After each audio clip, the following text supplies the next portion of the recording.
For 5 years, the jobs at Peerless Industries were shanghaied. Now, after their experiment with what's sometimes called offshoring, the company's back home in the U.S. call it reshoring. Oh, we're tickled. Yeah. That was a good move. When it was all pulled together, then we could pull the plug on China, and it was fairly seamless. Walter Snowdell says he didn't move his plant, making outdoor televisions and TV mounting brackets, back to the Chicago area out of national pride. He did it because it made sense. This building was sitting vacant at the time. Chinese labor was cheaper, he says, but costs are now rising at about 18% a year, and there were other expenses like shipping and travel. Then there were the knockoffs. We found our own products coming back in somebody else's box.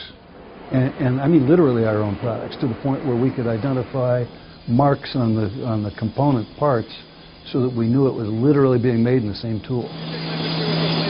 He's hardly alone. From 2009 to 2011, a report by MFG.com and Reuters found 15% of U.S. companies brought work back home, and 40% are considering doing so in the next year. Reshoring advocates say in the U.S., insourcing at about 50,000 jobs a year now roughly equals outsourcing. And it's not just an American phenomenon, it's global. Australia, for example, has 2 or 3 groups have contacted me and want to do something like this in Australia and adapt our system to there, because the same logic works, because the logic is make the product near the consumer, make it near the market.